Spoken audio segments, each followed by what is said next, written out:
ఇప్పటికీ 6 ఏళ్లు. CRPF convoy Jammu Kashmir నుండి బయటకు వచ్చింది. సైనికులు నవ్వుతూ పాడుతూ ముందుకు సాగుతున్నారు.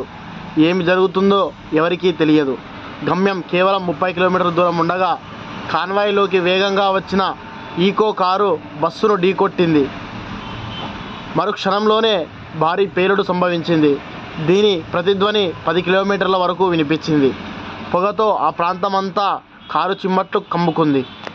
ఆ పొగలో కారు ఢీకొన్న బస్సు కానీ కనిపించలేదు. ఆఖరికి బస్సు శిథిలాలు, వీర కుమారుల మృతదేహాలు మాత్రమే మిగిలాయి. అయితే పుల్వామాలో ఉగ్రదాడి జరిగి 6 ఏళ్లు గడిచినా దాని గాయాలు ప్రతి భారతీయుడి గుండెల్లో ఇప్పటికీ తాజాగానే ఉన్నాయి. ఇదే దాడి తర్వాత దేశ ప్రజల ఆగ్రహం ఆకాశాన్ని అంటించింది. కన్నీళ్లకు ప్రతీకారం తీర్చుకుంటానని ప్రధాని నరేంద్ర మోడీ గారు స్వయంగా దేశ ప్రజలకు హామీ ఇచ్చారు. శత్రువులపై ఎప్పుడు ఎలా ప్రతీకారం తీర్చుకోవాలో నిర్ణయించేందుకు సాయుధ బలగాలను ప్రధాని మోడీ పూర్తి స్వేచ్ఛ ఇచ్చారు. సరిగ్గా 12 రోజుల తర్వాత పుల్వామా దాడిలో వీరమరణం పొందిన 40 మంది వీర కుమారుల బలిదానానికి భారతదేశం ప్రతీకారం తీర్చుకుంది.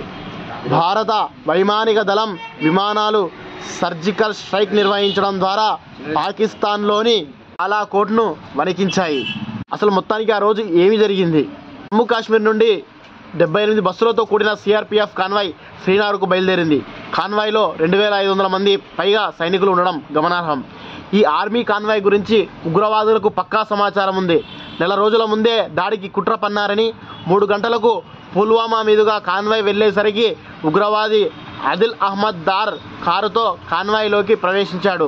ఈ కారులో 100 కిలోమీటర్లకు పైగా పేలుడు పదార్థాలున్నాయి. పేలుడు దాటికి కాన్వాయ్లోని చాలా బస్సులు అద్దాలు పగిలిపోయాయి.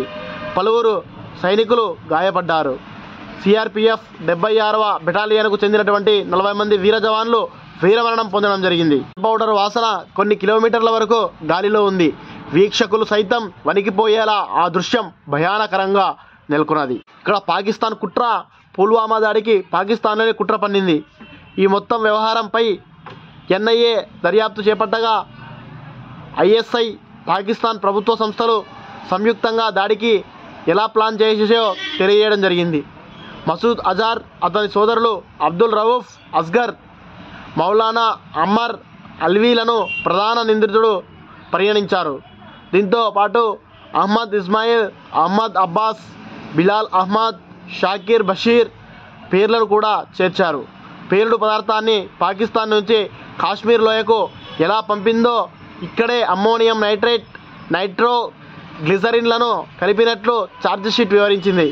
కాశ్మీర్ లోయకు చెందిన ఆదిల్ అహ్మద్ దార్తో పాటు సజ్జాద్ భట్, ముదాసిర్ అహ్మద్ ఖాన్ పేర్లు కూడా ఈ దాడిలో వచ్చాయి. తర్వాత వారిని సైన్యం కనిపెట్టి చంపింది. ఈ ఛార్జ్షీట్లో 13,000 పేజీలకు పైగా ఉంది. అందులో మొత్తం 19 మంది టెర్రరిస్టుల పేరుండగా వారిలో 6గురిని సైన్యం వేర్వేరు ఆపరేషన్ల ద్వారా హతమార్చడం జరిగింది. ఫిబ్రవరి 14న జరిగిన పుల్వామా ఉగ్రవాదుడితో ఒక్క భారతదేశమే కాదు, యావత్ ప్రపంచం ఉలిక్కిపడింది. ఇది బాధను కలిగించడమే కాకుండా ప్రజలను దుఃఖం, కోపంతో నింపిన దాడిగా అభివర్ణించారు. దాడి జరిగిన 12 రోజుల తర్వాత ఫిబ్రవరి 26 రాత్రి 3 గంటలకు భారతదేశం దేశస్థులకు చేసిన వాగ్దానాన్ని నెరవేర్చింది.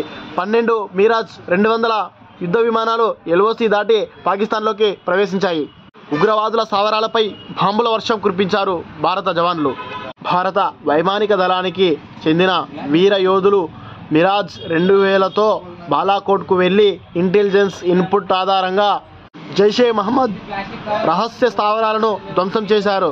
ఈ దాడిలో దాదాపు 300 మంది ఉగ్రవాదులు హతమయ్యారు. వైమానిక దాడిలో కొన్ని వేల కిలోల బాంబులు పడిపోయాయి. ఈ ప్రణాళికను అమలు చేసే బాధ్యత ప్రధాని నరేంద్ర మోడీ గారు ఎన్ఎస్ఏ అజిత్ దోవల్కు అప్పగించడం జరిగింది. ఈ ఆపరేషన్ సక్సెస్ చేయడంలో భారతదేశ జవాన్ల పాత్ర ఎంతో ఉన్నది. వారి యొక్క గొప్పతనం మనం అందరం కూడా తెలుసుకోవాల్సిన పరిస్థితి ఉన్నది. అదే సందర్భంలో వింగ్ కమాండర్ వర్తమాన్ పాకిస్తాన్ భూభాగంలో ల్యాండ్ అయ్యాడు. అభినందన్ను పాకిస్తాన్ సైన్యం స్వాధీనంలోకి తీసుకోవడం జరిగింది. మార్చి 1, 2019 రాత్రి విడుదల చేయబడ్డాడు. అభినందన్ వర్తమాన్ చూపిన ధైర్య సాహసాలకు గాను దేశంలోని 3వ అత్యున్నత శౌర్య పురస్కారం వీర చక్రను ప్రదానం చేయడం జరిగింది. మనం కూడా ఈ విషయాలపైన అవగాహన ఉండాలి కాబట్టి భారత్ మాతాకి జై, జై జవాన్ జై కిసాన్.